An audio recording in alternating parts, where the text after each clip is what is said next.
let's see. Let's go. Let's flip through. Hopefully my plan will work. And as we flip through the history portion, it'll just sort of be organic things that you find interesting. Of course. Hopefully. So he signed with Chrysalis in late 1970, and there's a new direction there. Duncan Zoe Hayward Jones was born, and we talked about that in the form of Kooks.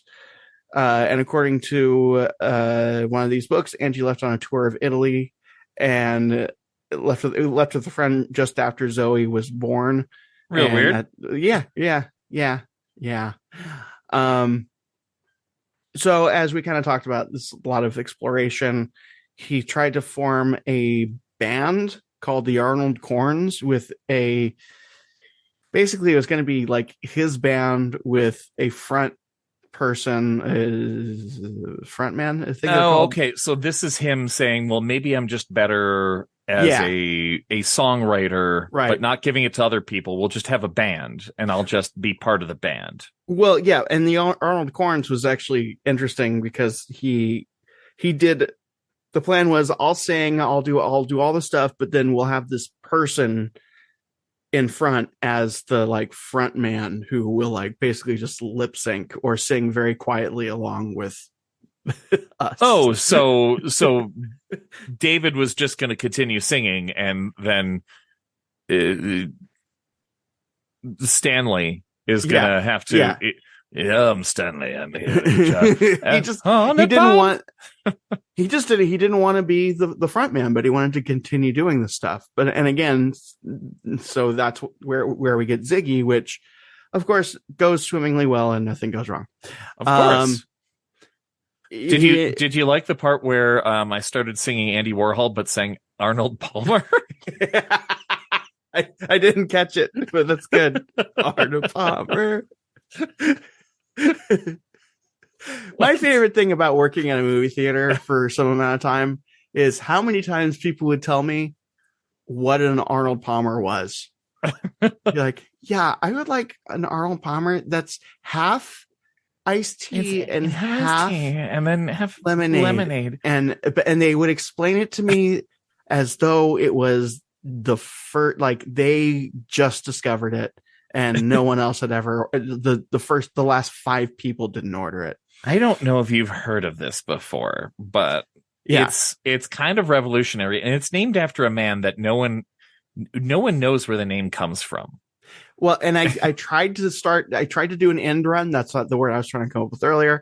I tried to do an end run around that, and like as soon as the came out in Arnold Palmer from their lips, I would ask them, "Do you want sweetened or unsweetened iced tea?" Oh, and because that would mean I know what you're talking about, but they couldn't fucking resist themselves no matter what. They would always say, I need to be special. Hold on. And at that point I was just like, yeah, I know.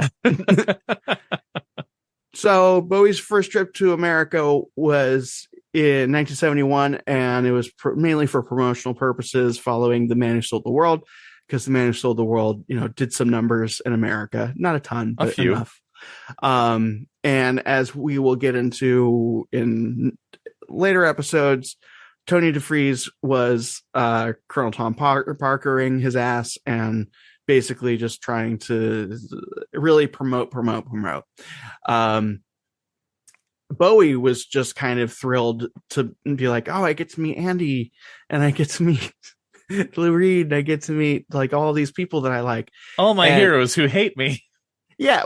The songs I wrote for them. I think Andy politely tolerated him. Okay. Yeah. And so he kind of like, he got exposed to a lot of that art culture that he wasn't really, what didn't really exist where he was. And it really kind of permeated his creative process in a way where it was like, oh, I can do this thing. Oh, I can engage in this aesthetic. I can take on, these ways of performing or writing or, creative processes. So he was influenced, like we said, by Iggy Pop, mainly the performative aspect of Iggy Pop. I think there's a lot of that in my notes for Aladdin Sane. Oh, because Aladdin Sane is where things start to take a really weird turn. Spoilers. Lou Reed, what do you say about Lou Reed here? I kind of almost think that bands like the Beatles, who were so extremely, massively, album-wise large in terms of what they sold and the influence they had, contemporary interest at the time, that very little of their influence is actually felt now. That it was the fringe, strange bands that nobody ever bought, like the Velvet Underground, that actually have created modern music. And you kind of think, well, where's like Yesterday in all this? Where's its influence on modern music? Penny Lane. And Penny Lane, you know? Well, there's a couple of British bands. I also know a song. So they're people influence, but I know what you're reality, talking about. What they generally gravitate more to is ding ding ding ding ding ding ding ding ding ding ding ding ding. They're much more into Waiting for the Man than they are into Penny Lane, which is, you know, they got that going for them. But that's the interesting thing is that I think it's probably that. I don't know where we're going. I'm just going. Let's go. That in fact, critics have very little. They don't actually. They don't imply what's going to happen in art. They can only interface and interrelate with what is actually happening now and maybe revisit the past and give some kind of spin on what happened in the past. Tomorrow's culture is always dictated by the artists. So however many critics were saying how important the Beatles were, there were artists running around saying, yeah, they're okay, but have you heard the Velvet Underground? And that, the artists make culture, not the critics. I don't know why I got there, didn't I? What a great mid-90s thing, the weird camera movements, and he's always on an angle. Yeah. I'm such a nerd. Like when I'm encountering these things that again, I haven't really actively engaged in any Bowie stuff for a number of years. And it's just so funny going back to it and going like, yeah, I mean, like, I totally get what he's saying. Like, it's like, yeah, I mean, like, no wonder I'm such a big fan. We totally get each other. So, yeah, you know. So Lou Reed, Andy Warhol, Snap Lonely. Bowie's those style, were words, yeah, sure. Nope, they weren't. There was for sounds. Okay. Bowie's style was a mix of rock, experimental, and avant-garde elements. So he got very, very influenced by those influences, as I have said so many times before. New York scene, profound song. Yep, got it done. Great. I don't think we're ever going to get to these videos. These are the videos on Nietzsche, Superman, importance of Velvet Underground and Nico, Will to Suffering, Creepiest. They exist. I'll tell you what, they're going to be on the slideshows. And if you care to watch them, you can. How about that? Oh, yeah. Nope. Velvet Underground embodies a seldom. I'll put them on the patron. Yeah. Richard Cheese is the name of the artist I was thinking about. I was worried that you were going to say that because Richard Cheese is, to me, by the way, we took a little diversion into Mike Flowers Pop's territory that I have edited out because it has nothing to do with what we talked about. Richard what a Cheese, delightful section you should put on Patreon. We want your money. $2, people. One for each of us. Yeah, that's right. One for each of us. Richard Cheese is, to me, like some guy who, like, someone played Mike Flowers Pops for, and he was like, yeah, I can do that. Lounge Against the Machine. Let's do it. Yeah. No, but Mike Flowers, I'm super in. I'm going to explore this. Yeah. On my new podcast, Eric listens to Mike Flowers and doesn't talk to anybody else. But yeah, Mike Flowers, because I had an extensive vinyl collection of all that old easy listening shit. Like, and I yeah, I mean this is how I got to Les Baxter, right? And so I remember hearing Mike Flowers and just going like, oh, he knows all the references. He 100% knows what he's doing, because if someone from that time period were to cover, say, for example, Wonderwall, they would do it in that style with that instrumentation. Anyway. And that little corded stick mic. So let's see. Development writing process. Hunky Dory's creative breakthrough with Hunky Dory began an intensive songwriting spree. Yep. An intensive songwriting spree. Here I am. I'm planting a seed.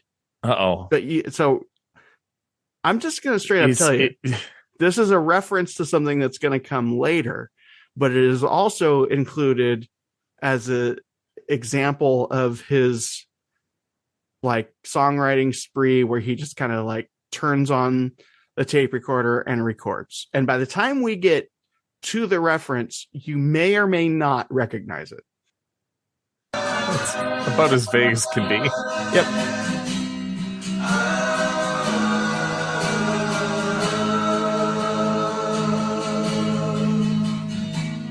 Rock upon a road and it breaks into pieces. Shake a branch upon the snow. Bowie fans listening, I hope you understand what I'm doing. Pull the curtains on yesterday and it seems so much later. Put a bullet in my brain and I make all the papers.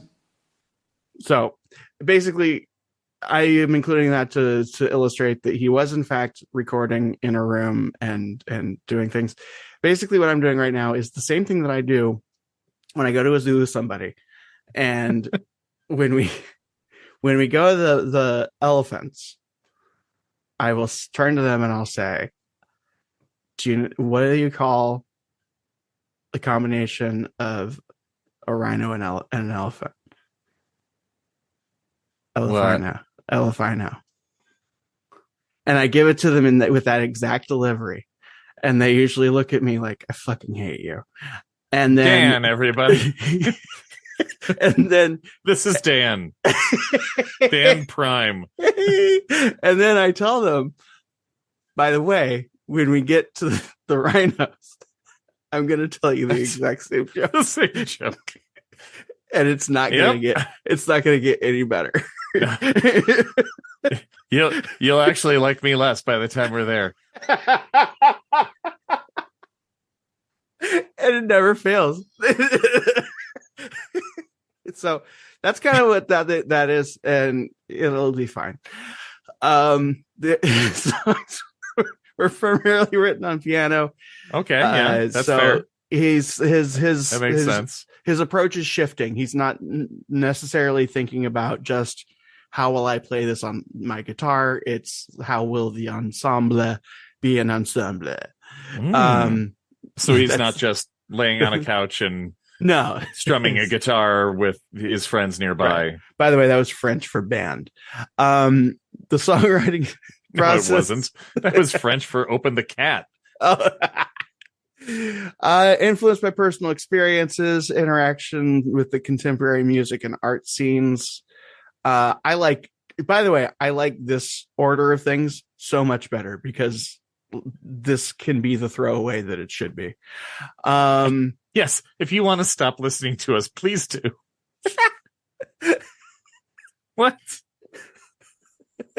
No, I'm just saying that, like, if you're here for the thing that you think this podcast is, then here you go. And if you want to stick around for more talk, well, we're talking about the album. If you want to throw out, we can part throw of out. it. Oh, okay. I mean, we could go back to the. I don't give a shit. No, that's fine. Yeah, let's put it at the end. Okay. Yeah, keep it at the end. Let's try it. Let's see how the listeners like it in 7 years when this episode posts. Well, I'm just thinking that, like, and I should cut this out, but I won't. I think that, like, if someone goes into a podcast called Bowiesplaining, they're like, oh, they're going to talk about Hunky Dory, and then we're going to talk about Hunky Dory, and then 2 minutes later, they're like, oh, they're going to talk about Hunky Dory, and then we're going to talk about Hunky Dory, and then we're going to talk about Hunky Dory, and then we're going to talk about Hunky Dory, and then we're going to talk about Hunky Dory, and then we're going to talk about Hunky Dory, and then hey, I kind of keep wanting to hang out with these dudes. So let's hear about the history, you know? Okay. Yeah. Oh, yeah. I don't know. All right. Let's do it. Okay, cool. There's a slideshow too. If you're a patron, you can see it. Oh yeah. You know what? You could listen in reverse order and you click along as you go. If you use your editing software, you can put our whole show in reverse. Like, that's where we talk about yes. Yes, mostly Eric, which is very weird. Rick Wakeman, and we talked about him. The band at this point is basically the Spiders from Mars. We got Ronno, Mick, Woody Woodmansey, and Trevor Boulder is here. So the Rick, drums. Wait, no, Woody was bass because he replaced Visconti. Right. Yeah. But Rick leaves after this before they become the Spiders. And then he goes off to Yes. Yes. Okay. Sorry. It's such a fun joke. That was a bad setup. So and I did not intend that. It's so stupid, but I love it. Ken Scott, my whole start with David was basically I engineered some of the Space Oddity album and did overdubs and mixed Man Who Sold the World. Then David came in to start the Arnold Corns sessions, and I was put on it originally. And I had reached a point where I wanted to have more artistic say. And I happened to mention this to David during one of the many tea breaks. And he said, well, I've just signed a new management deal. They want to put me into the studio immediately to record an album so we can shop a deal. I was going to produce it myself. I don't know if I'm capable of doing it. Will you co-produce it with me? I think both David and I were nervous going into the project because neither of us had really done it before ourselves. But as we worked further and further along in the process, we were finding our feet and our ideas were working. What we were putting together was starting to sound really good, and that just gave us more confidence to push the envelope even further. Nope. Copyright. Who were very hands-off. They were there to make suggestions if they were needed, but otherwise it's up to the artist. The talent is put into the studio to do one thing, and that's to create. David knew that was the way I was trained, that's the way I worked, and I think that's what he needed. He knew what I could bring to his recordings, much the same as the musicians. David's whole thing was how he could put together a team to give him exactly what he was looking for at any given moment. That's why when he wanted that... A lot of sharp-nosed men. Thing, go to America, use those musicians. And it was the same with the team for Hunky Dory, Ziggy, Aladdin Sane. Not much needed to be said. He knew what we were all capable of. We knew the songs, then he'd let us get on with it. And much the same with the mixing. David came to very, very few mixing sessions during the whole period I worked with him. I can only remember 2 of them. He got bored in the studio. It's when you have a performer that every time his vocal performance is one take, the first take from beginning to end. No auto-tune, no moving anything. It was whatever he sang that first time through. That's what we still hear today. He was brilliant, absolutely amazing as a performer in the studio. And I can see why he'd get bored. He does it just like that. Why sit around listening to me playing the same thing time and time again? So he just didn't bother, and he knew I was more than capable of giving him what he wanted. That is one thing that a lot of people say, and almost to a person, they all say that, like, yeah, his whole thing is like, you know, I would ask him, what do you want me to do? He'd be like, I know what you do. Just play what do you think needs, do what you think needs to happen, because I trust your sensibility, like explicitly. And wow, that's it. And from what I have gathered in terms of the recording process, like it was like 3 takes max for him. And it still sounds so polished compared to The Man Who Sold the World. Yeah, that's a good point. Which is well produced, but you still get a feel that this is a bunch of guys who are like, yeah, we're just playing for a little bit. Hey, somebody should turn on The recorder. Let's turn on the Bowie mic, see what he's up to. Okay, got it. Black country rock. Okay, we're good. Yeah. Let's see. Hey, you want to learn? Let me try and show you. Oh, you want to learn about? Want to learn about sideburns? Wow, you learn about the this Moog? guy. Ooh, Moogs. Some of these sounds. First of all, none of them exist as a particular Wendy sound. Carlos. They would on an electronic organ. There's no magic Terrifying 1970s doll. violin or drums. You have to build every sound. And to start to build these sounds, you have to start with something pretty simple. And here are the simple things we start with. There are 5 of them. The simplest of all is something that any lab technician has to There's so many chords. There's nothing simple about this. very smooth, very flute-like. Listener, you gotta watch The this. more complicated wave is called sawtooth. And it's called sawtooth because on an oscilloscope screen it looks just like a sawtooth. And this one is a little richer, a little readier, and it resembles a lot of sounds found on home electronic organs. Something in between those last two, and a very useful sound This man. is something called triangular, and it's kind of a pointed sine wave. So you can see it's a little brighter than a sine wave. This one's called pulse wave, and I'm just going to show you how it swings into a thing called square wave. It's up, down, just like a switch. If you flip a switch, you're making a pulse wave. If it's an even off, on, then it looks on an oscilloscope very symmetrical, and it's called a square wave. By the way, if I not take to the old time school that do it's on anything, and but make that it is a different from the sheet. time that it's off, it changes quality. Listen to it. Oh? Yeah. I mean, Shifts at the and turns. time, It's a very useful you know. sound. The last of which is probably the least useful, although you'd never want to Oh, be Wendy Carlos. Okay. Mhm. colorful, very Oh, colorful. sorry. Pure That's form, fine. it sounds like I mean, surf or a steam sound. It's called white noise. Oh, Wouldn't it be fun if the entire rest of the episode was just me like being the worst kind of woke scoldy asshole? Like, actually, Eric, you just You're just finding here other videos on like my this output person's a modules. fish. I'm sorry. and try and show you how with these primitive sounds we start to get some very musical sounding things. First of all, here's a sawtooth wave that's coming out of an oscillator, going into a mixer. coming Still, killer sideburns. up Oh yeah, here, totally. which is going to remove parts of the sound, either the top or the bottom part, much like bass and treble What I controls love do about on this your... video more than anything is how, I don't know for sure, but it just seems like she is so sure that everyone watching it is as interested in all of the minute detail as she is. My goodness. There's so many knobs and chords everywhere. She hasn't touched a key yet. She's just flipping switches. Yeah, no, it's wonderful. I love that amount of hyper focus and specificity, and it's just, I mean, it's anyway. So that's because how long is this episode? I don't know, probably long. We're almost done. So that was a Moog. You want to learn about the ARP? Yes, listeners, do. you too want to learn about the ARP.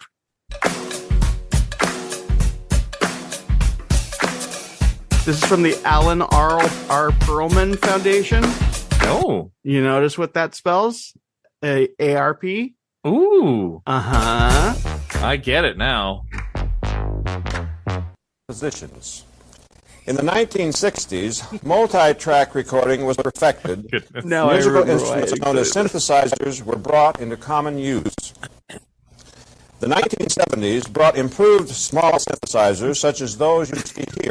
See, okay, here's another reason why I like the reordering of this, because I feel no guilt now. Now it's not like, when are you going to get to the fireworks factory?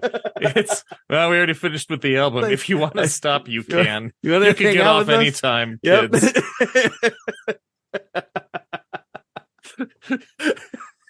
The purpose of this program is to present the basics of synthetic music, to show how electronic musical sounds are actually produced, and later to show how they are That person's hair.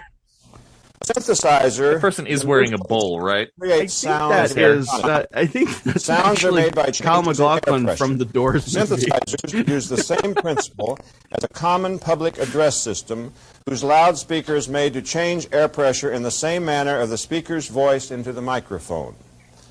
All synthesizers have sound generators which produce sound, sound modifiers which alter the sound, and sound controllers which turn the sound sources and modifiers on and off. Here are the sound sources. Noise is a random sound which has no shape. I just love and no it. pitch. Okay, I'm not gonna lie. I just like that we're putting this on the podcast. You asshole. The video's so distorted. Somebody recorded this on film, and then they recorded it on VHS, and then they recorded it on 6 other VHS cassettes, and now it's on the internet, and it's a man talking. No one's touched a key again. It's like the Moog thing. No one touched anything. No one has done anything. We're just looking at weird.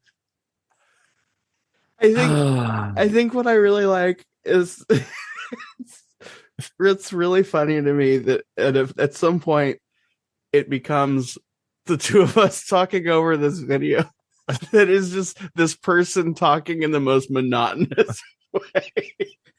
And if you're unfamiliar with sound is a way that you could transmit audio from your voice to a thing. If you press a key on a keyboard, it could produce a sound. We won't do that here, but because it should be like, this should be interesting, right? Because it's like this new technology, but it's this shit. Allow you to make various kinds of sound effects, such as these. More chords everywhere.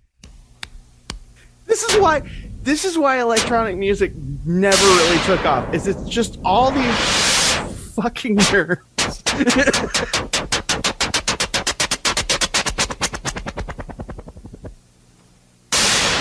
And I mean, take that to the next logical place and be like, okay, and now I'm gonna blow your fucking mind with like rapid transformation of sound and everything. But no, these are just nerds. It's just like, it's like someone who put together something really cool with a Lego set, and you're like, oh wow, is that a replica of this, like of the Hagia Sophia or whatever the fuck it's called? They're like, yeah, well, yeah, it is. But let me tell you about how I built this corner of it.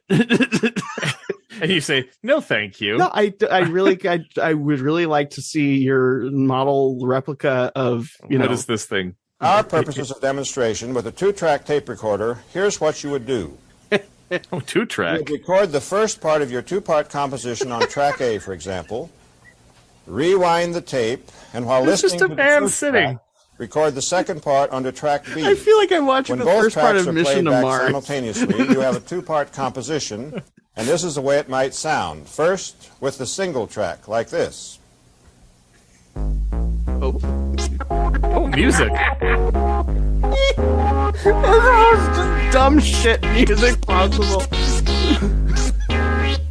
See, it's doing the thing I told you it could do. He's wearing the awesomest suit. He's wearing curtains.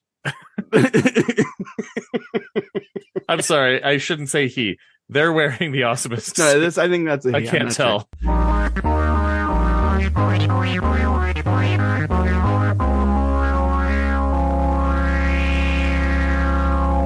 That was the sound of a duck fart.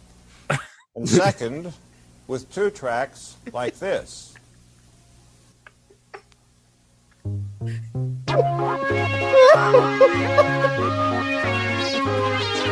How is this different?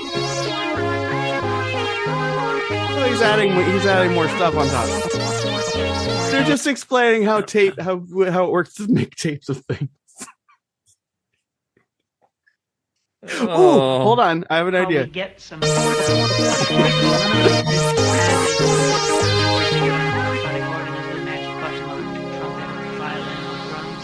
have to build every sound.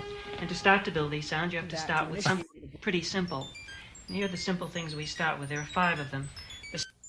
You'll hear a trumpet imitation. Tone in the sample and Build a hold. You sound can also through- use notes. Oh, there we go. And by patching in another envelope. if we use the envelope generator to take the shorten oscillator that's supplying the treble. Did they both say envelope? Speed it up. Very I think they might have. close together. Do you think we can induce autism in both of us if we watch movies long enough? Do it though. Oh my goodness. Electronic. Yeah, you might be trying to kill me, listener. This is not far off from my day-to-day viewing habits. Dan has seven YouTube channels open at all times. All right, and we're He's back. like Elvis. Oh, yeah. Every once in a while, he shoots one of the monitors, even though the sound's not coming out of them. I love that story so much. I forget if it was someone he saw that he didn't like, and so he shot the TV. I think you're right. I can't remember who it was. I've been to Graceland. I've been in that room. The shooting TVs. TV room. It's nausea inducing because it's all yellow and black, and he's got his TCB lightning logo in there all over the place, taking care of business. It's weird. He was in there TCBing. But the jungle room, yeah, I'm in for the jungle room. Well, speaking of nauseating, because I'm walking in Memphis. So this album is it's a mess for a lot of people. it didn't do well. It didn't do terribly, but they didn't lose money on it. You know, it's like okay, but it really has taken on a bigger life after the fact because it's like this treasure trove of weird, cool shit. You know, it's like you found this like chest full of like all this wacky shit that you didn't know that like your uncle was into, but it's like, oh wow, that's really interesting. And but then like somewhere in there's also like weird like porn, but it's like but it's not like really disturbing. It's just been like, I don't know how I feel about that, but I mean, we're all human, so whatever. I just wanted to make that joke, to be honest. But I mean, there is a little bit of that. The weird porn, like, yeah. Oh, that's what they were into in the 70s. Okay. So I yeah, kind of. And I think the reason I love making that reference so much is because I worked at a movie at a drive-in theater as a projectionist, and I replaced a person who replaced a person who had worked there for like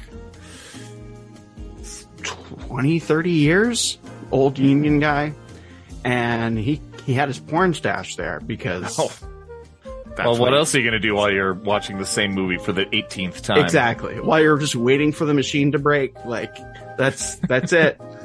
And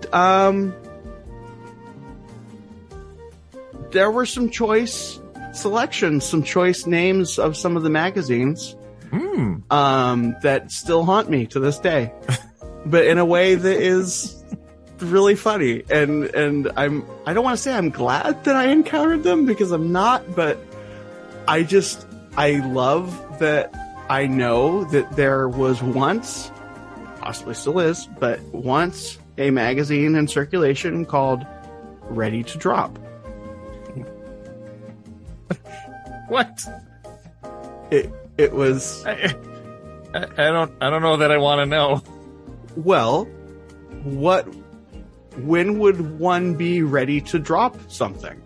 Well, I hope it's not the thing that I think it is. I hope it's just dropping panties. But I don't think it's going to be based on your. It's not dropping panties, and it's not dropping poop. It is. Oh, good. No. As long as it's not poop. Okay, I'm back on board. I'm back on board. Yeah. Well, I mean, I babies? Yes. Oh. That's significantly less gross than poop. Yeah, you're right. You're right. But I'm fine. I'm fine with a pregnant woman. What I love in that, by air quote love, what I find very amusing about that name is that it reflects someone being so far into the fetish that they like naming the thing ready to drop is normal. Not like, because it's like, it's a measurement of how pregnant the person is. And they know what level they want to see. Yeah. These people are like, hey, this is what I like. Yeah. And when they get to this point, I'm in. And I'm not saying it's bad or anything like that. It's just so funny to me. No. That's interesting. That it's like, that it's this thing that you can find when you go deep enough into someone's psyche where it's just like, right, yeah, we should call it ready to drop because that's really hot. Not kink shaming, everybody. Definitely not on this show. Not. It's just I would say it's adorable. It's just, and then the other one, which is not adorable. Oh no. And it's ready to drop, but it's about poop. Nope, it is. I'll just let you figure it out. What it was is called Yellowtail. Real publication, probably not, no longer in circulation. It was not about fish. No. It was not about fish. It wasn't about sexy fish. It wasn't about sexy fish. I don't know. I don't want to think about it. Yeah. You don't need to, but I had to clean them out of the projection booth, and he had a lot of both of those. Wow. Okay, so it wasn't just an individual. Like, nope. Let's check this one out. Yeah, two very specific lanes that he liked to drive in. I don't want to think about this anymore, Dan. Well, you had no choice. Damn you. And I'm just gonna tie that up by saying that last one, it was not subtle. It's not subtle at all. I don't want to know. It was no, very, very on the nose. I'm gonna go home now. Okay. Thank you, listener. Please join our Patreon that we haven't set up yet. Actually, by now we probably have. It will be $2. You'd get a whole bunch of random crap, like our slideshows and things that Dan cuts out of our shows, where we go a little bit too far off base. Yeah. You can listen to us do that and talk about people. And places. So some things we're kind of thinking about, we've talked about doing. I don't know if we'll do all or any of it, but like, maybe like a watch through of his movies, or us reacting to people reacting to his music. Just kind of ridiculous shit. Sort of. Maybe there's an article in Cracked we can read. Oh, I wouldn't know what you're talking about. But. Dan's not involved in that one at all. No one did. So yeah, just kind of whatever random fun shit we think about. At the very least, it'll be links, like our notes, which include all sorts of links, and you'll be able to look at where the insane ramblings come from. And it won't include ready to drop for yellow. And if you hit play on all of them at the same time, you can simulate Dan's brain. But not in a, like, tortured genius kind of way, just tortured. No one ever called you a genius, Dan. It's fine. No one. All right, I think that's the end. Bye-bye, we love you.